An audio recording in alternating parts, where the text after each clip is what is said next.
ജയചന്ദ്രന്റെ ഓർമ്മകൾ നമ്മളോട് പങ്കുവെക്കാൻ അദ്ദേഹത്തിന്റെ കുറച്ച് പാട്ടുകളുമായി ഗായകൻ അരുൺ ഗോപനാണ് ഇന്ന് നമ്മോടൊപ്പം ഉള്ളത്. അരുൺ ഗോപൻ, വരൂ. അതിന് good morning. Good morning Roshni. വെള്ളയൊക്കെ ഇട്ട് രാവിലെ അല്ലെ നല്ലൊരു സമാധാനം. നമ്മള് സമാധാനവും സന്തോഷവും ഉള്ള വാർത്തകളാണ് ശരിക്കും എല്ലാ ദിവസവും രാവിലെ പ്രേക്ഷകരിലേക്ക് എത്തിക്കേണ്ടത്. തീർച്ചയായിട്ടും നമ്മൾ നിൽക്കുന്നത് യഥാർത്ഥത്തിൽ ഒരു ഫീലിലാണ് അല്ലെ. അത് ഒരു ഗായകനായിട്ടുള്ള അരുൺ ഗോപനെ സംബന്ധിച്ച് ചിലപ്പോൾ പാട്ട് കേൾക്കുന്ന ഒരു പ്രേക്ഷകർ എന്ന രീതിക്ക് ഞങ്ങൾക്കുള്ളതിനേക്കാൾ ഒരു വേദനയോ അല്ലെങ്കിൽ മറ്റൊരു അനുഭവം ചിലപ്പോൾ പാട്ടറിയുന്ന കൂടുതൽ ആഴത്തിൽ പാട്ടുകളെയൊക്കെ പാടുന്ന അരുൺ ഗോപന് പറയാനുണ്ടാവും. മറ്റൊന്നു കൂടിയുണ്ട് റോഷ്നി, നമ്മുടെ പാക്കേജില് നമ്മൾ ചെയ്ത പാക്കേജില് ഒരു പടമുണ്ട്, അരുൺ ഗോപൻ ജയേട്ടനായിട്ട് ഒരു സെൽഫി. അപ്പോൾ ഞാനത് കണ്ടപ്പോൾ ഇങ്ങനെ മനസ്സിലാക്കിയിരുന്നു. കാരണം ഒരു മ്യൂസീഷ്യന് മറ്റൊരു ഗുരുതുല്യനായ മ്യൂസീഷ്യനോട് തോന്നുന്ന ഒരു ആത്മബന്ധമുണ്ടല്ലോ. അപ്പോൾ നമുക്ക് തുടങ്ങാല്ലേ, എങ്ങനെയാണ് ജയേട്ടനെ കുറിച്ചുള്ള ഓർമ്മകളൊക്കെ? ഓർമ്മകൾ എന്ന് പറഞ്ഞാൽ എൻ്റെ വിചാരങ്ങളായിരുന്നു പണ്ട്. നമ്മൾ കണ്ടിട്ടില്ലല്ലോ ആദ്യം. ഈ ലൈം ലൈറ്റിലേക്ക് വന്നതിന് ശേഷമാണ് ഇത്തരം ആർട്ടിസ്റ്റുകളൊക്കെ കാണാനും അദ്ദേഹത്തിനോട് ഇതുപോലത്തെ ആൾക്കാരോട് അടുത്ത് ഇടപഴകാനും സംസാരിക്കാനും പാട്ട് പാടാനും ഒരുമിച്ചിരുന്ന് പാടാനും അല്ലെങ്കിൽ പാടിക്കാനും എല്ലാത്തിനുള്ള അവസരം കിട്ടിയത്. അപ്പം കേട്ട ജയചന്ദ്രൻ സാർ എന്ന് പറയുന്നത് എപ്പോഴും കുറച്ച് ഒരു മുരട സ്വഭാവമുള്ള, കുറച്ച് ദേഷ്യമുള്ള അങ്ങനത്തെ ഒരാളായിട്ടാണ് എല്ലാവരും പറഞ്ഞു കേൾക്കാറ്. പക്ഷേ എൻ്റെ ഒരു പേഴ്സണൽ അഭിപ്രായത്തിൽ എന്നെ ഒരു മോനെ പോലെയാണ് സാറ് എപ്പോഴും കണ്ടിരുന്നത്. അത് എനിക്കറിയില്ല എന്തുകൊണ്ടൊക്കെയാണ് ആൾക്കാർ പറയുന്നതെന്നുള്ളത്. അദ്ദേഹം എന്ന് പറഞ്ഞാൽ കൃത്യനിഷ്ഠയുള്ള ഒരു മനുഷ്യനായിട്ടാണ് ഞാൻ അറിഞ്ഞിട്ടുള്ളത്.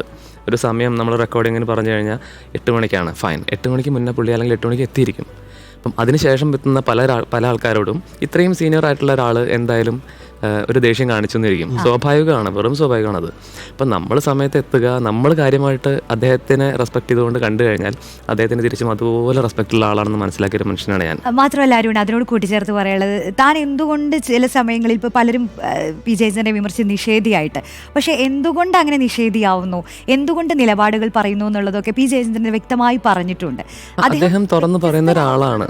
അത്തരത്തിലാണ്. അതെ, തീർച്ചയായിട്ടും എല്ലാവർക്കും നിലപാടുകൾ വേണം എല്ലാവർക്കും. അപ്പം എല്ലാവരും ഇപ്പം പറഞ്ഞാൽ മോശമാണോ, അതിങ്ങനെയാണോ, വേണ്ട നമുക്ക് ന്യൂട്രലായിട്ട് നിൽക്കാം എന്ന് പറഞ്ഞ് അഡ്ജസ്റ്റ് ചെയ്ത് പോകുന്നവരാണ് എല്ലാവരും.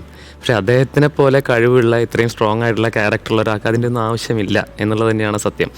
അദ്ദേഹത്തിൻ്റെ നിലപാടുകൾ വൃത്തിയായിട്ട് പറയുന്നു, അദ്ദേഹത്തിൻ്റെ തോന്നലുകൾ വൃത്തിയായിട്ട് പറയുന്നു. എന്നിട്ട് അദ്ദേഹത്തിന് വല്ല കുറവുണ്ടായിട്ടുണ്ടോ? ഒരിക്കലും ഇല്ല. അദ്ദേഹത്തിൻ്റെ ശബ്ദം ആർക്കെങ്കിലും വേണ്ടാതിരുന്നിട്ടുണ്ടോ? ഇല്ല. എന്നിട്ട് പോലും അദ്ദേഹത്തിന് ഇത്തിരി ചുണ്ടിക്കാരനാണ് എന്ന് പറയുന്ന ആൾക്കാരെ കുറച്ചുള്ളൂ. പക്ഷെ അദ്ദേഹത്തിൻ്റെ ശബ്ദം, അദ്ദേഹത്തിൻ്റെ മാധുര്യം, അദ്ദേഹത്തിൻ്റെ സിംഗിങ്, പക്ഷേ ഞാൻ പറയട്ടെ, ഹീസ് വെരി സ്വീറ്റ് എന്ന് പറഞ്ഞാൽ നമ്മളെ കൂടെ ഇരിക്കുമ്പോഴും നമുക്ക് പാടിത്തരുമ്പോഴും ഈവൻ ഞാനൊരു ആരാധകനായി അദ്ദേഹത്തിൻ്റെ വലിയൊരു ശിഷ്യനായി താഴെ നിലത്ത് ഇങ്ങനെ ഇരുന്നിട്ടാണ് നിൽക്കുന്നത്. എന്നാൽ പോലും അദ്ദേഹത്തിൻ്റെ ആറ്റിറ്റ്യൂഡ്, പാട്ടുകൾ പഠിക്കാനുള്ള, അതെങ്ങനെയാണെന്ന് ചോദിക്കാനുള്ള, എപ്പോഴും ഒരു ആർട്ടിസ്റ്റിക് മൈൻഡിൽ തന്നെയാണ് എപ്പോഴും ഇരിക്കാറ്. ആദ്യമായിട്ട് ജയചന്ദ്രൻ മാഷിനൊപ്പം പാടുന്ന ഇയർ ഓർമ്മയില്ല. പാട്ട് പാടുന്നോ? ഷോസ് ഒന്നും ഞാൻ ചെയ്തിട്ടില്ല. ഞാനെപ്പോഴും ഈ പല സ്ഥലത്തും ഞങ്ങളുടെ ഷോകളിലപ്പോൾ ഓപ്പോസിറ്റ് പുള്ളിയുടെ ഷോകളിൽ കുറേ സമയത്ത് ഉണ്ടായിട്ടുണ്ട്. അപ്പോഴൊക്കെ ഞങ്ങൾ ഞാൻ പോവും, ഞങ്ങൾ റോഷൻ വില്യമൊക്കെ ഉണ്ടാവും, ഒക്കെ പോവും, റൂമിലിരിക്കും, അടിയിലിരിക്കും, പാടുന്നത് കേട്ടുകൊണ്ടിരിക്കും. അതായത് പഴയ പാട്ടുകൾ ഞാൻ പലപ്പോഴും വിചാരിച്ചിരിക്കുന്ന ഓൾമോസ്റ്റ് പാട്ടുകളൊക്കെ നമ്മൾ കേട്ടിട്ടുണ്ടെന്നാ. അപ്പോഴും ഒരിക്കൽ പോലും കേൾക്കാൻ ചാൻസ് പോലും ഇല്ലാത്ത കുറേ പാട്ടുകൾ പാടി കേൾപ്പിച്ചെന്നിട്ട് ഇതൊക്കെ കേൾക്കണം എന്ന് പറഞ്ഞിട്ട് അതിന് ശേഷമാണ് പിന്നെയും ഇതൊക്കെ എടുത്ത് കേട്ട് അന്നത്തെ ലെജൻഡ്സ് ചെയ്തു വെച്ചിരിക്കുന്നത് എന്തൊക്കെയാണെന്നൊക്കെ മനസ്സിലാക്കാനുള്ള ഒരു ചാൻസ് ഉണ്ടായത്.